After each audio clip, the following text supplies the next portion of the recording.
right, welcome back to the Humans in the Loop podcast. I'm super excited. As you can see, I have two very special people with me today, Stan Garfield and Amy Carlton. Welcome, guys. So good to have you. Good to be here. Yeah, likewise. Thank you. I mean, probably you guys don't really require any introduction. I feel like everybody knows you at this point. Stan is a KM legend in the field. He's written extensively many books, which you should go buy. 12 Steps to KM Implementation. Super good. Working my way through that. And then Amy, rising star in KM. You and Stan have a really cool story that I'm sure that we'll get into a bit later. But as a way to start off, the question that I ask everybody, what's the crack been lately for you guys? Any fun things in the past little while as we get into the summer season? Yeah, well, last night we had what we call a euchre night. Euchre is a card game that's actually known in Europe as well as in Canada and the U.S., but only in certain states. Michigan is a hotbed of euchre playing. We had 14 people last night at our neighbor's house playing euchre. And then we've got another group that we get together with earlier this week, which is a discussion group. We meet once a month and have dinner and conversation, and is actually on topics that we define in advance. And that's a lot of fun. Last month we held our house concert, which we do twice a year. We had a traveling singer-songwriter from the East Coast who was our guest in our house. And then next week, I'm going up to Milwaukee for a food crawl for multiple days with other food lovers. We'll go to a lot of restaurants, overeat, and then see if we survive. Well, I'm excited for the Substack, Stan. It always makes me drool. So, I'll be in there. Stan, you have like such an exciting social life. I feel like I need to get out more. It's amazing. Well, it's something that's interesting. There's certain people that are like the social catalysts, and there's others who are the participants, and any group needs somebody that will, doggedly schedule things, and everyone else enjoys it. But if you don't do that, it doesn't otherwise happen. So I'm sort of the one that tends to do that, but then we all benefit as a result. Yeah, totally. I'm sure they appreciate you, Stan, being the administrator. Yeah. What about you, Amy? Yeah, nothing as exciting as that, maybe. I love the element, the crack element, though. It's very Irish. Yeah. So, yeah, we say here, like, on Malayan crackagut. That's Irish, like Gaeilge. So that means any crack or cade on crack. But yeah, in Ireland as well, we'd say like something is great crack or no crack, or maybe somebody is no crack.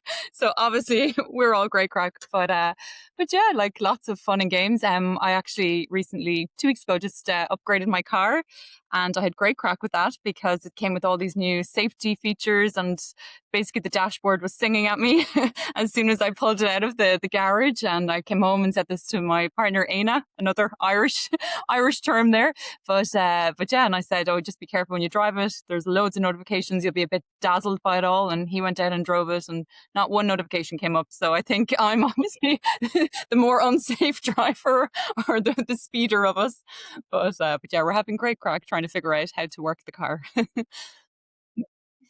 Well, I've got one of our cars, my wife's car, has got all the safety features, and mine has none. And so if I'm driving my car after driving hers, and I'm used to it giving me warnings, and Yep. I can't rely on that in my car. I've got to be looking carefully. You have to be cautious. Yeah. I totally get it. Because when we got a Honda, there's this, the lane assist, it keeps you in the lane. And I didn't realize how much I like to hug like the middle of the road, but it's so annoying when it like pulls you over. So I always turn it off. Elastic nearly, or yeah, it feels. Yeah. And then my husband, he's like very about security and safety, and he's always putting it back on, and I'm turning it off. It's like this war when we switch driver's seats. Yeah. Oh, that's great. Well, on a little bit more of a serious note, I know that the summit, not so serious, I guess, because the summit is part festival, part conference, and really meaty topics, but it's coming up super soon. And the two of you are doing a session. So do you mind just sharing a little bit about who you are and how you guys met? Okay, well, I've been in the field of knowledge management now. Is my 30th anniversary year of knowledge management since starting full-time in 1996. I was invited to speak at Knowledge Summit Dublin, and each of its first 2 years. The first year I wasn't able to be there in person, but I did participate remotely, which I think I was one of a few that were allowed to do that. And then last year I made it there, and I was asked to participate in something called Talk to a Fion. And that was a novel idea that somebody who had had experience in knowledge management would be made available for others who maybe were newer to be able to sit down and talk with. And actually, to my surprise, I was the very first one put on, like immediately at the start of the conference. So without any further warning, I was there. And unlike when Dave Snowden did a later session and was surrounded by hundreds of people, my session was populated by exactly 2 people, one of whom was Amy. But that worked out really well. We had a very productive session, and Amy then, I think, followed me around a little bit, showed up at other times, and we hit it off. And later on, she asked me to be her mentor, which I gladly agreed to. Yeah, just some gentle stalking. Nothing to be worried about. No, it was brilliant. It was great. I loved the Fion session, and yeah, I said, because I just so from my background, I suppose I'm working alongside Barry Byrne, who many of your listeners I'm sure will know. He's our head of knowledge management here in Novartis, where I work. So it's a global Swiss company, and Barry heads up our knowledge management COE. And my role within the team is leading our KM communities and communications. And it was a little bit of a baptism of fire. I was 3 months into the role when the summit came up last year. So I said, okay, I'm going to make a beeline for Stan. He's the guru when it comes to communities. So delighted to see that he had these one-to-one kind of drop-in clinic sessions. And yeah, just popped over and kind of shared my plans and what I was hoping to kind of achieve in my role. And then I kind of thought, I grabbed a video, I think of both yourselves, Sierra and Stan, but grabbed a quick video, a snapshot summary telling the story, to bring that back to Novartis. And then, yeah, shot my shot a few days later and said, I might ask Stan if he'll be my mentor. And he kindly accepted. So this year is definitely a complete full circle moment for me and for Stan as well, because we're going to present, as you mentioned, and do a session this year. So delighted, really excited about that. So yeah, full circle moment for me anyway. Amazing. Amy, what's been the best piece of advice Stan has given you? But there's actually loads, and we kind of Stan should probably get royalties, because we completed a COP playbook a few months after the summit last year, and Stan's name was all over with quotes and everything. But I think one of the quotes that we had kind of blown up was, if you're looking for the power app or the super app of knowledge management, it's communities.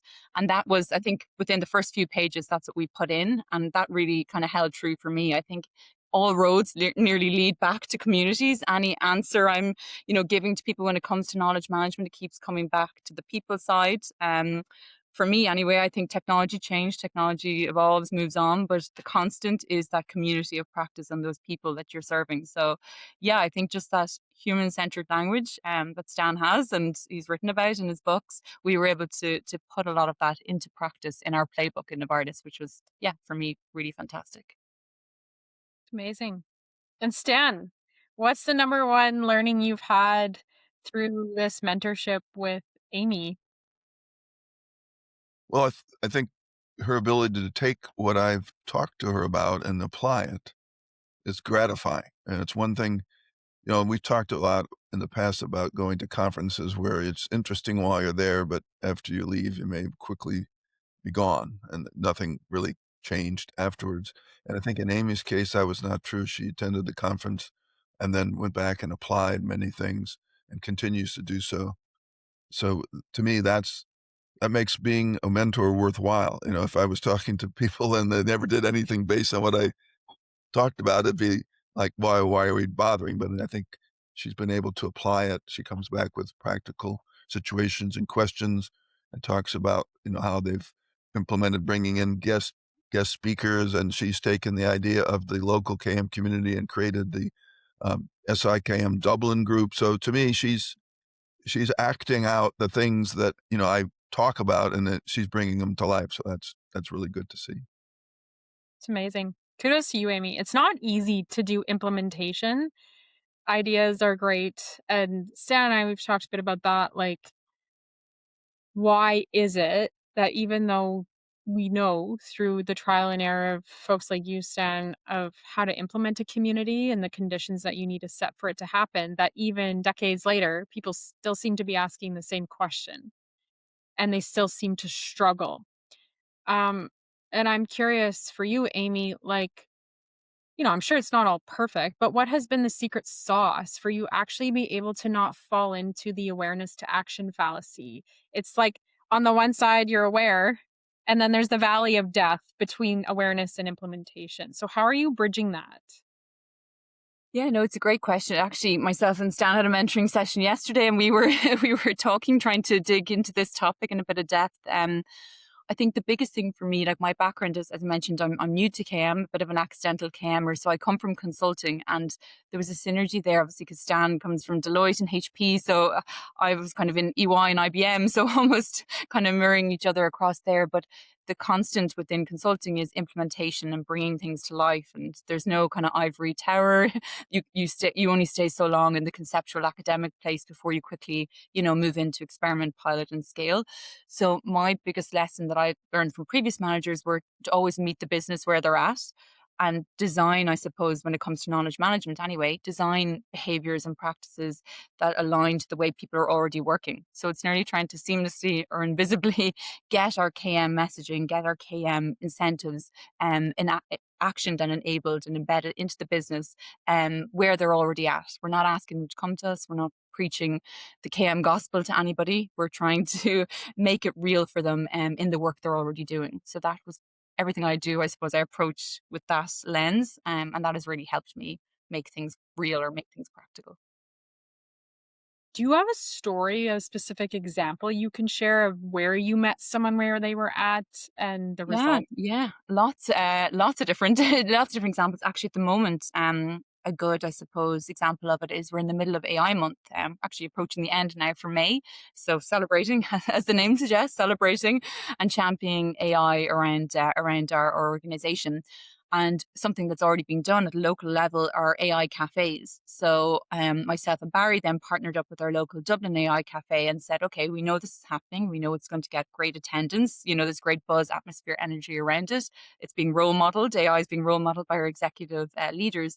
How do we embed KM into that? And it was simple, there were simple ways, techniques. So one was just around the language. So rather than AI cafes, we're calling them knowledge sharing AI cafes. So getting that idea of tacit knowledge exchange right out there from the get-go. Another piece was being a little bit more intentional in how we set up the sessions. So traditionally, they were very much the PowerPoint, not death by PowerPoint, but quite panel PowerPoint oriented. So we said, what about people who are a little bit more immature maybe in their AI journey? Do they feel the psychological safety to ask a question in front of all of their peers and leaders?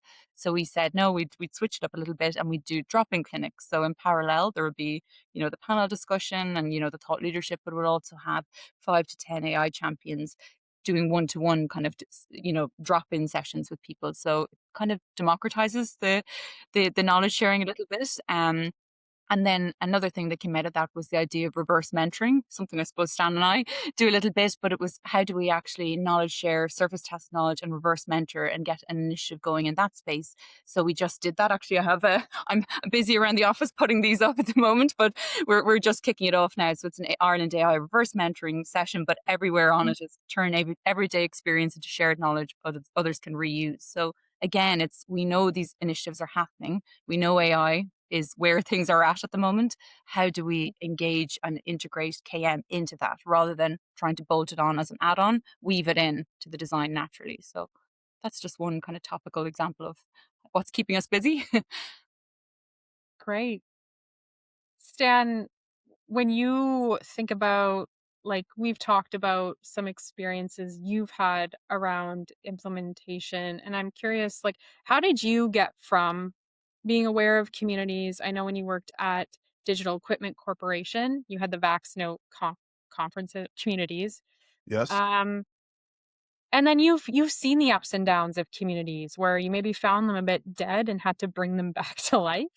Yes. Um, and so, we, as Amy shares, what she found is meet people where they're at and what the business need is and map to that. What's something different that you can add to that around how to implement and implement well? So the Vax Notes conferences that you mentioned were in existence at Digital when I joined the company in 1983. So that's well over 40 years ago. And they worked very, very well. And in keeping with that theme of meeting people where they're at, one of the keys has always been you've got to have community discussions that come to people in their email, not requiring them to go and visit a website. And I've had certainly both experiences where that wasn't the case, and you really struggle to get people to ever pay attention to any community because there's nothing that's alerting them to the fact that there was a new post that they could read and learn from or maybe respond to. And so at Digital, that was the way Vaccino's conferences worked all along. Later on, when I took over the uh, effort at Digital, they were no longer really in force. It was unfortunate because the technology still existed, but it was associated with a platform, the VAX, that was considered no longer used. And it was now the Microsoft world and so forth. What were we going to do? Well, we ended up using a tool called UBB Threads for online discussions. Didn't have full email integration. You could get an alert from it that said there was a new post, but you still had to go and visit a site and then reply there. And therefore, very few people did that. So they existed, but they didn't have great usage until we took the step of writing our own code to make it work seamlessly with email. So you could subscribe, you'd get an email every time there was a new post. If you wanted to respond, you could just reply to the email. You never had to visit a website. You didn't have to figure out anything about how things were threaded. You just replied, which is natural. That's meeting people where they are. They're in their email. They can deal with it there. And when that happened, the communities really took off. So that was that one simple thing that made all the difference in the world. Now, later on, when I was at HP and I took over the worldwide program, there was something called K-Link, which was their effort at this. And there was thousands of K-Link communities, and probably most of them were dead. And the problem was, number one problem was they didn't have that email integration. And number two, there was no control over them. There was thousands of them. They were redundant and no one could figure out. So the steps that we had to take was, number one, was to simplify down to a much smaller, ended up with 30 communities that covered all the important subjects for HP, and then the full email integration. And when those two things occurred, then they took off at HP as well. So I guess the lesson I've learned is you can try your hardest to try to do it without that. Probably isn't going to work. That happened to me when I went to Deloitte. Communities there were not properly email-enabled. There were early versions of SharePoint. You could get an alert, but that wasn't good enough. And eventually, when we implemented Yammer, which is now Engage, that when we had full email integration, and that took off again. So the message is, you got to have some simple fundamental functionality, but if you do, then you can take advantage of that if you do all the other things right, like having just the right number of communities and doing the things necessary to lead them successfully. But you got to have the basics right, or you're just always going to be struggling. You know what the word I love that you used multiple times, Stan, is simple. Mhm. Because simplicity, I think, so I was reading this book the other day, and the guy that wrote it, his name's Bob Goff, he was sharing a story about a truck that he bought. And the truck had this really nauseating soapy smell. And he's like, okay. So he drives with the windows down, tries to air it out. It seems to be gone. And then he gets in the truck the next morning and he smells it again. And he's like, oh my gosh. So he tries all these different tactics and it seems to work and then it doesn't work. So finally he takes the truck in and says, get the whole thing reupholstered, change it all out. Let's just go for leather. $2,100 later, he gets the truck back. He gets in and he smells the soap. And at this point, he just wants to scream. And then he's looking for his keys and they had stuck them up in the visor. As he flips open the visor, he finds this tiny little air freshener that had been left there. And the whole point of the story, the lesson from that story was sometimes when we have a problem and something's not working, we go for like the $2,100 solution when really it's a small, simple fix. And so I hope that's encouraging to any of our listeners. If you're struggling with communities, just get it email enabled, you know? Yes. So that's great. Like, Amy, for you, what have you found in doing communities at Novartis? What are people saying? What are the stories coming from these communities as to how it's helped them do their job? Yeah, I suppose first I love the keep it simple approach. I'll have to check if there's any air fresheners in the new car and quickly radically remove them, do a deep clean. But yeah, I think the catchphrase that Barry and I have actually kind of just caught on because we kept saying it when we were initiating, and the kind of startup of the team was not to boil the ocean. So we kept just saying, "Don't boil the ocean." And I think like we're a 70,000 employee company. There are, as you can imagine, we did a stock take of communities and that's even a modest stock take. And there were 3,000 on Engage alone. Then there's MS Teams, there's like thousands on that. Now we've moved over to WorkVivo. We're in the process of moving over and there's so many community spaces on that. So it's so hard. We can't boil the ocean. We have to start, we're small but mighty. We're a team of 5. So we have to start small and keep it simple and make it real for people.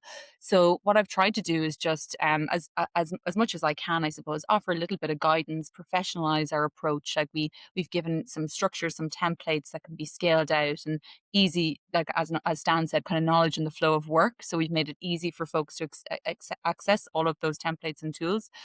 Something that we did that was really cool, I think, and I hope kind of meeting, as we say again, meeting the people where they're at and bringing in that human design element is we built up this, really, really strong playbook, but it was 40 pages plus. And I remember the first time I showed it to Stan, and he was like, it's good, but it's a lot. Is it going to be, how are people going to digest that? So it's a wealth of information, but how do we make it accessible? So we turned that into a COP agent that's landed really well. So again, and that we kind of piloted it, tested it out with a few groups, and then got approval to go enterprise wide. And that's one of the few enterprise wide agents that exist in Novartis. So it's something we're super proud of. Obviously, there's a huge amount of agents. People have, their ability to be curious and go out and build their own agents. But in terms of enterprise wide whitelisted agents, that's one of the few. So delighted with that. And that is something we've heard from listening to people. They've gotten a lot of benefit from. They can stress test maybe their approach. They can go in, and we were a little bit dark humored, but we gave them a defibrillator prompt within that agent, how to re-energize your community that might be dying, or maybe isn't needed anymore. So all of those kind of stress testing approaches. But we've heard from a number of different groups across the organization how beneficial that has been to them day to day, because it's in their environment, their workspace. They can go in very easily. They can upload content from their community into it. They can, get access to all of our templates. They can ask questions, have a back and forth, dictate, use voice prompting. And yeah, as I said, just really put it to the test, stress test it and see what direction they want to go in. And then if they need more one-to-one hands-on support, they know where our COE are for that. So yeah, I'd say keeping it simple, don't boil the ocean, and kind of having that human-centered design up front has been something that's been really powerful for our people. That's what we're hearing back anyway. There's another story I can share about Simple, and that was at HP. We had several different interfaces to our knowledge management environment, and we thought they were pretty good. We had a main entry page, we had an A to Z index, we had one that was aligned to the whole project roadmap. So we were pretty pleased with ourselves that we thought we had delivered all the different user interfaces that anybody could want. And then we found out that some consultants were complaining to our executive vice president that our KM environment wasn't as good as we thought. And one of the complaints was that it was too complicated and that we needed to simplify it. So at first, somewhat defensive. No, we've got all these. Stop myself and okay, how can we make it simpler? So we actually developed something called a simple guide to KM, and it really was just a screen with 9 boxes on it, and each 9 boxes you could scroll over with your mouse and then expand a little bit. But once we put that in place, that addressed that concern, right? That it was still too much. There was still too much on the main page. So sometimes we think in our, desire to be thorough and exhaustive, we'll provide every possible thing, but that can be received as overwhelming. So when we provided the simple guide to KM, then that seemed to also get a good response. That was what they were asking for and made it easy for them to engage with what we were offering. It's a great story, Stan, because it's a good segue into one of the things that I wanted to talk with you both about around information overload, which I know today most people can resonate with, and especially if you're in management or just at work. There's so many things that you have to learn. Like Amy, you're talking about AI agents and people figuring that out, and also the world is changing so quickly all the time that when you get an answer, it's no longer valid, maybe even next week. Um, so I'm curious to know from both of you. I'm reflecting back to a podcast that we did with Dr. Delia McCabe. She's a neuroscientist. And if people haven't watched that episode, there she really talks about and we dive into cognitive atrophy and how heavy use of LLMs, a complete reliance, has been proven to reduce people's cognitive flexibility, their critical thinking skills, memory reduction, all of that. And she says that one of the first things that she does when she goes in to consult with a company is to reduce the cognitive overload because we often erroneously think that if we keep adding more, we'll be more productive. And in fact, it's not true based in science. Um, so from a KM perspective, like I think we often talk about getting people information and knowledge, but how do you actually reduce it and help people find the signal in all the noise? I think it starts on the individual. There's a burden on the individual to exercise discipline. We have a tendency to receive too much, right? We'll have subscriptions galore. We'll have sources come in as we'll sit there and doom scroll. There's all these things that we do that cause it to be worse. But if we use the discipline to focus our attention and say, I'm going to choose to narrow down what it is that I receive, and then I'm going to pay attention to that. I think that combination of focus and paying attention is essential. So in an organization, there's lots of stuff flying around. If I can say, you know what, I'm going to really pay attention only to the 2 communities that I belong to and what they send me, and I'm going to unsubscribe from these other sort of potentially interesting but not essential stuff that comes my way. What I don't want to be is a situation where I have 1,000 unread emails in my inbox, right? So how can I get away from that? Well, I've got to do something. I've got to take steps. But if I do, then it's on me then to keep up, right? Once I do that, I can't just let it build up again and say, all right, well, I'll read that tomorrow, because then you're in a trap, right? So you've got to have the discipline to say, I've narrowed it down, but now I'm going to pay attention to what I've narrowed it down to. And if you do those things, I think you can help with the problem. But to your point about cognitive deficit and the impact of LLMs, there's tremendous danger there by just accepting whatever comes your way that may have been generated by AI and may be AI slop, meaning it's not even accurate or valid, but it looks plausible. And we had an instance like that happen this week, where it was a person who published a post in which he said he was going to select the 50 most important people in knowledge organization. And I was on that list. And so your first reaction when you see something like that is to feel, oh, I'm honored. But I fortunately took a moment and read through this lengthy article. And, at first it seemed like, wow, he's done a lot of work. And then the second thought was, well, gee, a lot of these people are the same people that I've profiled in my profiles in knowledge. And then eventually I realized this whole thing's been written by Gen AI. This is not written by this person. He hasn't done any actual work to select these people. And in fact, I found examples of AI hallucinations with things that were just completely false.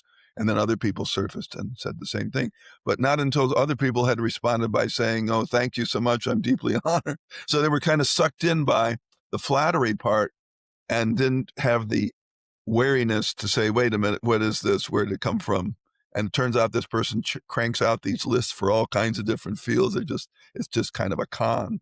So that's the danger, right? That we can get sucked in because it looks plausible or because we're flattered, and we don't necessarily have the skepticism to question it and say, wait a minute, what is this and who's created this? But now the danger is we'll be flooded with this kind of stuff, and it can momentarily look valid, and we've got to be on our guard more than we were in the past, when if we received something, we assumed it came from a human and was written by a human. Now we can't assume that anymore.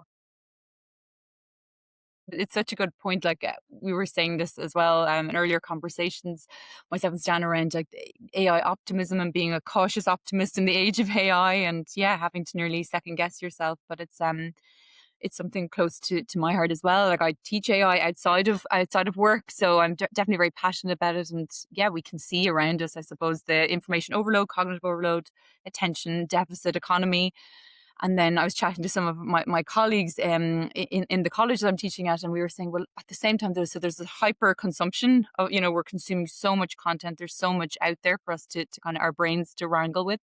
But then on the flip side, I've never been more creative. So I've kind of personally been through hyper creativity kind of period where I'm now, able to build up podcasts, build up infographics, slide decks, so much content myself. So I've never been more creative in my role, but I've never consumed more in my role. So it's that kind of holding both at the same time is very challenging. But it's something obviously in our kind of world in pharma, heavily regulated, we're trying to be very conscious of that. So, Integrity Week is coming up, and myself and one of my colleagues are going to be giving a session on critical thinking in the age of AI, and having that critical mindset, that critical lens to all that we do. So it's such a topical area, and it's kind of going into it with that right level of caution, I think, is key. How do you teach that critical thinking to people in the age of AI?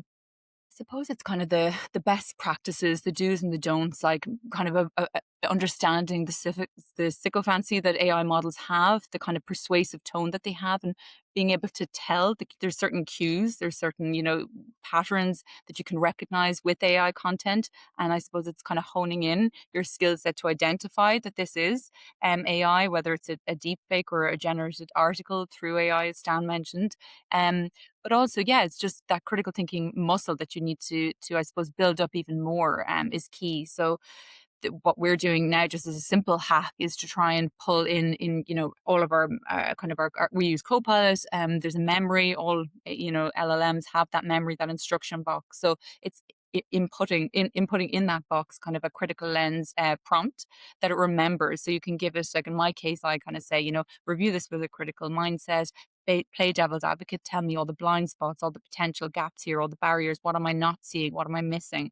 And that's now baked into the memory or the instructions of my Copilot, so that everything that I'm kind of putting into it, uploading it, is getting that critical lens kind of straight off the bat. And then obviously holding myself, as Stan mentioned, holding ourselves accountable. Like we have to have that kind of duty of care ourselves when it comes to anything we do now within our work, within our personal life. And we have to second guess in some cases. So yeah, it's very difficult for people, and it can be a scary time, but I think that is our reality. So it's just kind of trying as best we can to keep pace with it and upskill ourselves accordingly.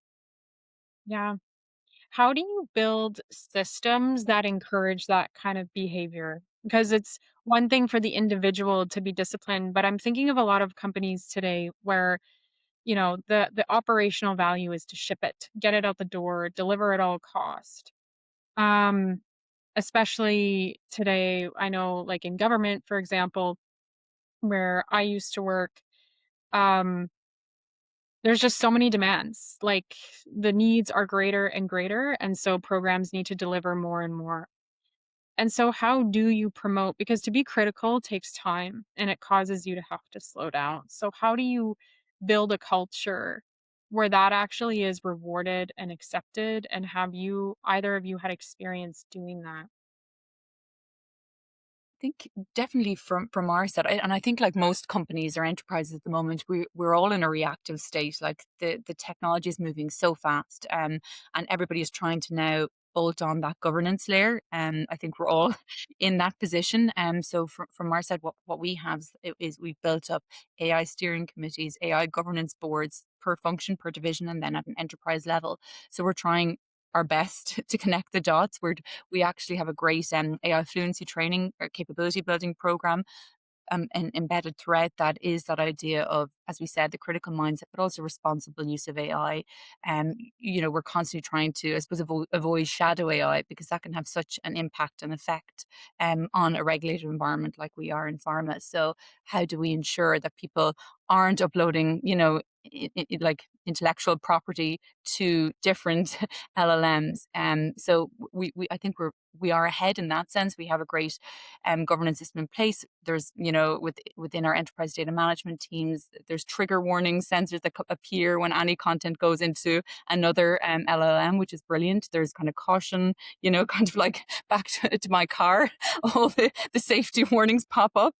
Your screen starts ringing at you if you ever try and open any sort of other LLM other than the ones that we've onboarded. So, but I think we can only do our best. It's definitely a journey, and everything is advancing right before our eyes. So putting that governance there though is critical. And yeah, I think again, like, we're part of obviously Europe. We have our EU Act. We have lots of kind of guidance from that as well, which is fantastic. So I think just trying to align as best we can and move forward. And as we said, yeah, keep pace.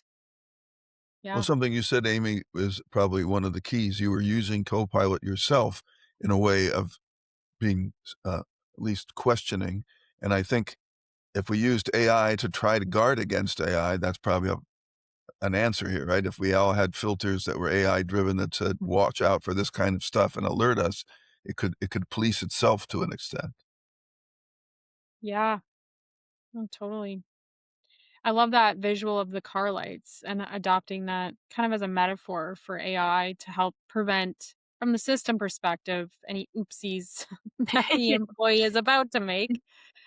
Um, I want to pivot a bit to talking about the people side. It's come up throughout this conversation because that's naturally the ethos that both of you bring to KM.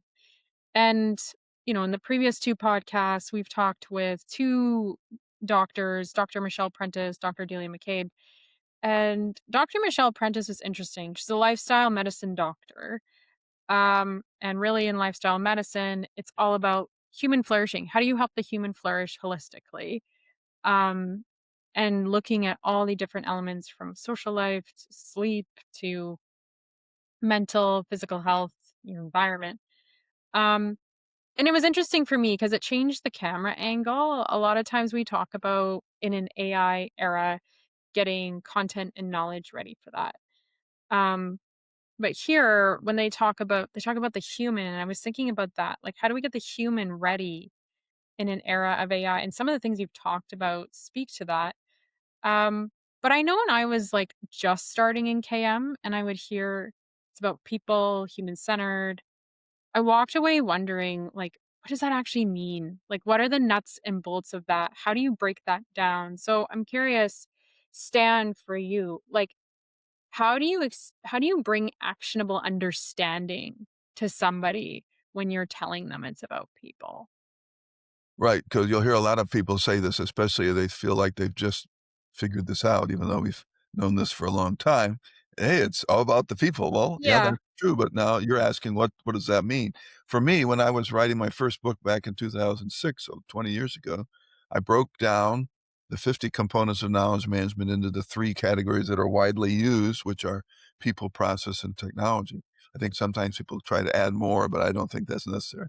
So if you look at just people, right, and say, what goes into the people, there's a number of components there, but the critical ones start with the people who are doing knowledge management, the knowledge managers.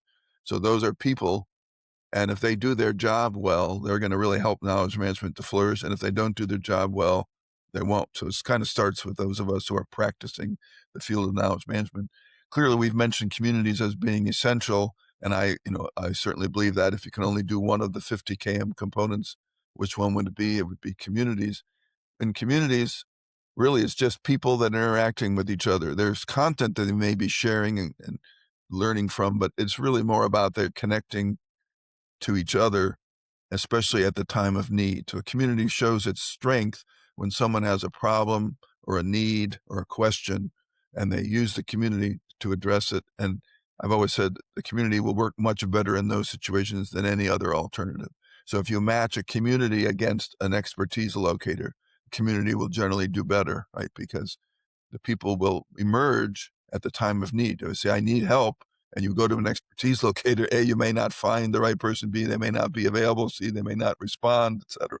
But if you go to a community and you ask for help, people will respond, right? You may not know who they are, but they'll respond at the time of need. So the power of communities is in that. It's in that people connect to each other in real time to help each other. And that's really, more powerful than almost anything else that you can come up with. But there's other aspects of people that go into knowledge management. There's help desk. Like I always implemented that at my previous companies that, you could tell someone, look, if these systems are frustrating you, if you're bogged down trying to find something, if search isn't working for you, if whatever, don't sit there and fume, call our help desk. There'll be a person there who will talk to you and they will help you, right? That's what they're there for. If you can't find it, they'll find it for you. If you don't know how to use the tool, they'll help you use the tool. If you need to find someone, they'll connect you, all right? So that's another essential part that we sometimes forget. And in the era now where we mostly interact with AI bots instead of people when we need help, it's very frustrating, right? We don't get the help. We crave talking to a person that we can explain our need to, and they can understand it and then act responsively. And most AI bots just don't do that. So people still, I think, are essential in that case. And then, the idea of connecting people and social networks together, that's what we normally thrive in. We are humanity likes other people and connecting with people and building trusted relationships. Knowledge management can help, facilitate that through the connections we can make. So to me, those are all important. And then I'll add one more, which is the idea of being able to recognize and praise one another. If a computer were to recognize you like this list generated, momentarily it might feel good, but it's not the same thing as if a human being says to you, I really appreciate what you did, or I thank you for your help. So I've always been an advocate for, doesn't take a lot of effort to praise someone else. And if we were to do more of that, I actually, when I was at Deloitte, came up with the idea of having every Thursday be the Thankful Thursday. And you'd post in Yammer with a hashtag Thankful Thursday, and you'd praise somebody who had done something for you in the past week. Now, that didn't catch on as widely as I would have liked. I was a faithful practitioner of it, but not everyone else was. But I think if we did that more widely, if we took time and thanked each other, it acts as an incentive for people to continue to do good deeds, to share, to help. So that's another human aspect that I don't think will ever be replaced by AI. I love that. The gratitude part. That's good. Yeah, actually, Stan inspired us to do something similar in our KM initiatives in Novartis, that kind of gratitude, incentivization, rewards, recognition. So in our monthly KM community calls, and they're global calls with any KM enthusiast across the company, we have a KM champion of the month. So, and that champion gets, spark points. So they're kind of, gift cards almost, just a small little token. And then Barry kindly gives them a ticket to the Knowledge Summit as well. So kind of a Willy Wonka moment, but it's really landed well, and it's a bit of fun. And sometimes we kick off the call with it, sometimes we end the call, so it brings that bit of I suppose excitement and energy level to it. And again, the human piece, like it's something that everything we do, and I know when you say it so much, it becomes worthless almost. And as you said, Sierra, what you mean, but like for us, obviously we're patient centric, and our kind of messaging is always to have that design thinking, patient user centric approach, kind of walking in the shoes of our end users, which are our patients. And we've kind of that's in our DNA, it's in our fabric. We regularly pulse check our associates through Experience Town, which is a great survey where we're actually going out to subsections of the community across Novartis and saying, okay, what is your day-to-day reality and experience like of a particular, topic or area of work? And again, it's something that plays, right into our world in KM. Like we're lucky our center of excellence sits kind of in a unique space. We're in HR, but in a sub part of it. So we sit within the people technology team. So people technology, data and insights. But to be at that intersection of people and technology is so unique and exciting, and something we're really grateful for. So yeah, I think it's anything we do, I feel, keeps looping back to that patient piece. Anything definitely I do within my role as community lead links back to that. And even through, as I said, the community meetups. It's making sure they're designed for the community, by the community. The community are asking and telling us what they want to see at each meeting. We're bringing in external voices. So we had Melanie and Block from Merck MSD, so a fellow pharma company, and based here in Ireland as well, the two folks. So that really landed well because, again, people can see that human element. They can see other humans experiencing the same challenges in a similar company and how they've tried to, battle their way through it. So I think, yeah, never veering too far off that human centered design is what has really helped us and kind of set us up, hopefully, to succeed going forward. Yeah, it's great. It's already part of it's not just a subculture in KM, it's part of the larger enterprise culture. Exactly. Like it's in the Yeah, ecosystem. Yeah. amazing.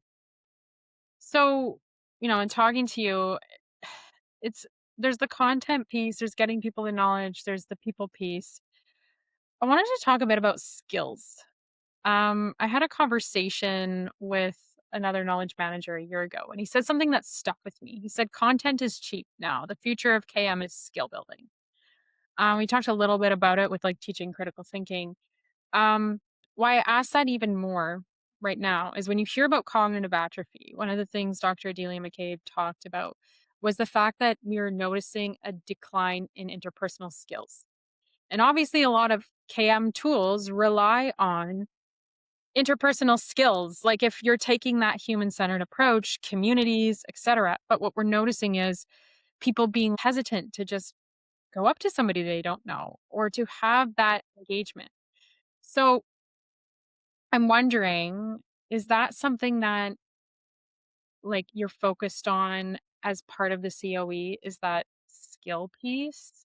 Yeah, and I would say definitely the skill piece that we work hand in hand with our learning COE. So capability building and skill building, probably the home would be within the learning and development function. But that being said, all of the capability building programs, for example, happening in the AI space at the moment, we're working with them. We're trying to incorporate, lessons learned, for example, into that, and kind of goes back to our critical thinking and how can we embed those KM rituals, that those behaviors within that skill building and habit stacking that they're doing and rolling out at a global level. So definitely we're in close, I suppose, in close partnership with the LCOE. But another kind of story that just came to mind that is a good example, I suppose, of that human, that connection piece, as you said, and that hesitancy maybe to walk up to somebody. And something that we're really passionate about at the moment is we're moving offices in our Dublin office. So we're kind of all going to be lifting and shifting 10 minutes up the road. And the really cool thing from, I suppose, a tacit knowledge exchange perspective is we're all going to be on one big floor plate. So it's basically a floor plate the size of a football pitch, a massive pitch. And whereas now we're kind of, on different levels. And myself and Barry, when we heard this, we're super excited because we thought, okay, this is a brilliant opportunity for KM to have a seat at this table and be involved in all of the kind of committees being put together to help with the move. So in our case, we kind of did a bit of research. We researched kind of the Allen curve, which shows, the closer you are in proximity, the more knowledge can actually flow and transfer. And we've woven that into the intentional design of what we're calling neighborhoods. So we're going to have little knowledge homes, little zones or neighborhoods where we're going to co-locate teams where the knowledge needs to travel quickly across each other. So it's a really deliberate, I suppose, intentional way to design an office layout. And we did a little bit of crowdsourcing with our KM network. So we posted this onto a couple of different channels, LinkedIn. I think we did an SAKM. We did it within our internal hubs as well, just to get some understanding of what good, I suppose, knowledge layout looks like. What would people think about some of these concepts that we're exploring? And yeah, we're really hopeful that this kind of gets the green light and we can have our neighborhood constructs. It's something that Microsoft do, LinkedIn do, and we'd love to do something similar here in Dublin. So yeah, hopefully that will help with people's hesitancy to walk across and talk to each other if there's a more deliberate, I suppose, strategic approach to it and the work and the knowledge links in together. Yeah, it's being intentional and again, building the systems that encourage that behavior to emerge. I love that. What about you, Stan? What are your thoughts on the skill versus So we already knowledge. mentioned the skill of figuring out how to manage your attention as being important. If you want to expand that into the whole area of personal knowledge management, I think that's a critical skill. So how do we manage our knowledge ourselves, which is somewhat related to but different from organizational knowledge management? I think a skill that's particularly important to make communities succeed is the skill of a community manager, the person who leads the community and stewards it along and makes sure that it's functioning the way you want it. When communities don't have an active community manager or one that's effective at that role, they can languish.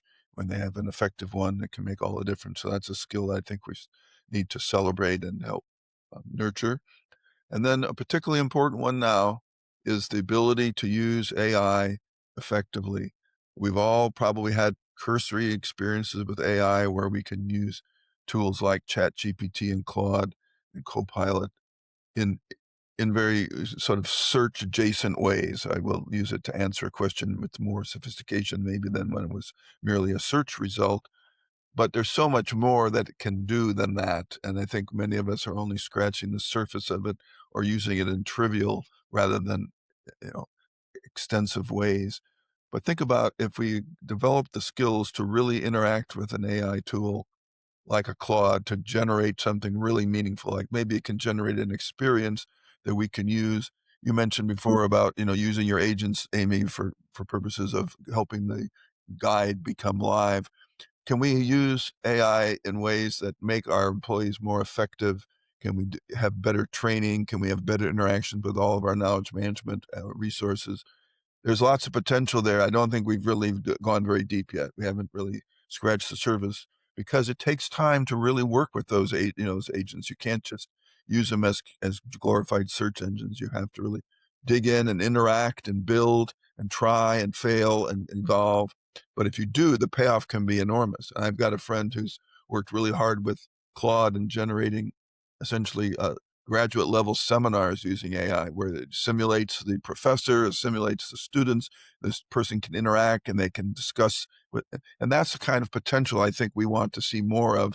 But I don't see most people investing the time to develop the skill to make that happen. So there's a skill in interacting with AI that if we get better at, the payoff can be huge. But if we just rely on it in a superficial way, we're missing out. Very true. Wise words, Stan. One Um, micro habit actually, just you kind of got me mhm. thinking there, Stan, is or one hack maybe for any listeners that I just discovered. I think I've been asleep, sleep at the wheel. But if anyone's using Copilot, or probably is true rings true for all LLMs, but you can schedule prompts. I didn't know this, but apparently it's been around for a year or so. But you can have a scheduled prompt. So as a way, I suppose, of micro skill building or building up micro habits, we've this week we just sent out a comms to our community to say, why not, put a lessons learned skill, lessons learned reflection partner out every Friday. So schedule a prompt, 9 a.m. every Friday, do a lessons learned of your week. That can read your emails, your Teams chats, your transcripts from meetings, and give you kind of a synopsis of what's working well, maybe what didn't, an experiment to run next week. So it's again just trying to design for how people work. It's in their inbox. It's not an add-on. It's KM meeting them where they're at. And it's a learning from experience mindset and behavior shift. And if just that little micro habit alone gets people thinking a little bit more critically about their week ahead, but also adopting and flexing that lessons learned muscle, maybe that would be an easy one to try and move forward with, I think. But, yeah, just in case anyone hasn't discovered scheduled prompts like I hadn't. The tip there. Yeah, I did not know that. I'm gonna check that out after my Copilot. That's really good. I love these examples. I think, you know, to wrap us up and take us out of here, I want to just summarize the key things that I heard from both of you that I think are super valuable around you've taken familiar ideas and put fresh language around it. Like meet people where they're at, and that idea of how you're actually doing that and what that means to you of meeting them in their workflow in very tangible ways, whether it's that prompt that shows up at 9 a.m. on a Friday, and then showing how you can really create an effective interaction between AI and humans and how you can work together and not cross the humans out. Um, and the idea of email enablement, like when I hear that, Stan, what I'm really hearing, it's not really about the email or the tool. It's again meeting people where they're at. They're not on the website. They're in their email. That's where a lot of us live during our workday. And so that's one way to bring the conversation to them. Um, so I really love that. It's just keeping it simple, meet people where they're at. And you guys have given incredible practical ways for you don't even have to be a knowledge manager for these to be really useful for you in your work. So I don't know if either of you have any parting reflections or takeaways um, to give our listeners from this amazing conversation. I'd like to mention our upcoming involvement in Knowledge Summit Dublin. That couple of Yeah. things. Amy and I are going to participate in a KM 101 workshop. And in there, we're going to try to demonstrate the human aspects. Instead of me lecturing to a bunch of potentially bored students, the two of us are going to participate directly, where I will share some of my slides about KM 101, but in real time, I expect Amy to interact with me, question me, challenge me on things. I'm going to ask her how she applies some of the concepts at Novartis. We'll have sort of an example of mentoring in real time. So the people there can learn, hopefully, from both of us, but also see how mentoring works in action. But to get back to the themes, if it's about the people, here will be two people trying to lead by example, practice what we preach, share knowledge in real time, but in a human-centric way. So that's number one. And number two, the Talk to Fion sessions that we mentioned where we met last year, I hope to be able to do that again. And if I'm not officially a Fion, I'll sit somewhere where people can come up. I encourage people who attend the conference to come up and talk. That's what I like to do at the conference. I enjoy meeting people, talking with them. And so I'll try to do as much of that as I possibly can during the 2 days of Knowledge Summit Dublin. It's amazing. I'm looking forward to that session. I know so many people will benefit from it. Amy, do you have anything to add from your end on the Community 101 session, what you really hope that people will get from it? Yeah, absolutely. Like I'm so excited. As I said, like definitely a full circle moment. I think for me, what I got last year was a whole network of SMEs, thought leaders that I was able to leverage. We've had outside in sessions with those SMEs in Novartis, all of their great insights and thoughts fed into our playbook design. I got a fantastic mentor out of the summit last year. So I think if anybody can get a few little nuggets like that, they'd be doing well. And yeah, look, our session we hope is going to be practical, similar to today, share as much application as we can, share all the great knowledge that Stan has built up over his career. And then, yeah, hopefully people have some fun, they learn and maybe trauma bond with us, if nothing else. But no, yeah, really excited for it. I think it'd be brilliant. And yeah, that keeping it simple, knowledge in the flow of work, that's what we'll be striving for. So yeah, thanks Emil for inviting us on the podcast and for having us lead one of the sessions in the summit. We're really excited. So thank you. And I encourage people who attend to do what Amy did last year and seek out someone who's there that they can learn from, and then ask them to be their Yeah, mentor. stalk That's them. worked out really well. This is what I love about Knowledge Summit Dublin is it really creates it manufactures space for connection, as one attendee said. And even for me, in my first year that I attended, Barry introduced me to Michael Bell, the Chief Knowledge Officer of NASA. And, as a new KMer, you're like, wow, this is amazing. And how it just took down away like any power difference or dynamics of like, this is a really high up individual. I'm new to the field and we can just connect. And we ended up presenting the following year a session together. We wrote a blog post together. So this is a pattern. Like it's happened like for you two as well, being able to just, low key stalk Stan around Knowledge Summit. See where it gets you. Exactly. And I think that's what makes this summit so unique. So I really appreciate both of you coming on and then being willing to create an immersive experience of what it really means to be about the people. It's one thing to say it, or in writing, they always say, show, don't tell. And I think that's what your session is going to be doing for folks. We look forward to it.